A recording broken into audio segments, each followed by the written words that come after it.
Hi, my name is Chris Kandaya and I'm the President of London School of Theology. Well done for sticking with us through 1 Kings. We're getting to one of my favourite passages. I probably say that all the time, but this is a brilliant episode in the very famous life of the prophet Elijah. And it's the power encounter that happens in 1 Kings 18 as the prophets of Baal try to face down the God of Israel.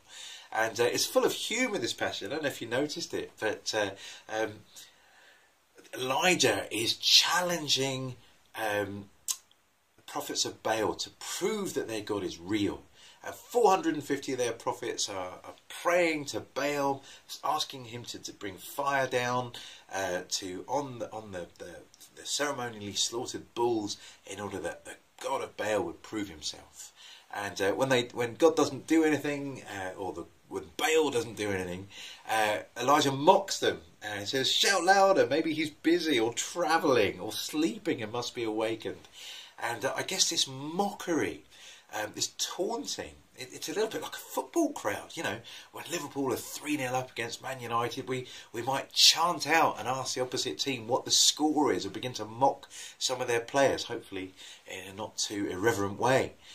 But that seems to be the same kind of sledging that's going on between Elijah, this one lone prophet, against 450 prophets who have got so worked up they've begun to slash themselves in order to try and get Baal to intervene. But when it's Elijah's turn, not only does it's just him, but he actually gets them to pour water on it, on the offering 3 times, and it fills a little trench that he's asked them to dig around the offering, and then God comes. But if you notice the prayer that Elijah prayed to God, I think that's a really important little insight here. Elijah stepped forward and prayed, "Lord, the God of Abraham, Isaac and Israel, let it be known today that you are God in Israel, that I am your servant and have done all these things at your command. Answer me, Lord, answer me, so these people will know that you, Lord, are God, and that you are turning their hearts back again." Then the fire of the Lord fell and burnt up the sacrifice, the wood, the stones and the soil, and also licked up the water in the trench. When all the people saw this, they fell prostrate and cried, "The Lord, he is God, the Lord, he is God."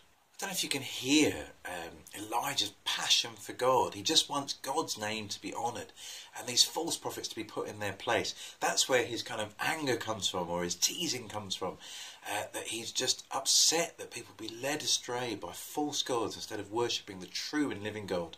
And when God turns up, it's just fantastic, isn't it? He doesn't just burn up the offering, he even burns up or evaporates all the water in the trench too, completely vindicating his name. And I guess this is a little insight into what's going to happen at the end of history. We live in a time when many people, sadly, don't worship the true God. They follow after other gods, stupid things that we've created for ourselves, whether that's the idol of our work or actually a physical idol that we bow down to worship. These are not the true and living God, and therefore, in one sense, it's a mockery to God that we would worship these things that we made in place of the Creator. But one day God's glory will be revealed, and sadly it does talk about fire descending from heaven again, and not this time to burn up an offering, but this time to bring judgment on the earth. And so our plea, isn't it, to our friends and neighbours, is that they would turn to the true and living God. And our prayer as we engage in the world is that somehow through us God's glory might be revealed. His mercy, his grace, his peace will be revealed through the way that we speak as God's people and the way that we live as God's people too. So in these days, maybe follow Elijah's passion for God by living your life in a way that will help others to know how great our God is before it's too late. Keep going through 1 Kings. It's good stuff.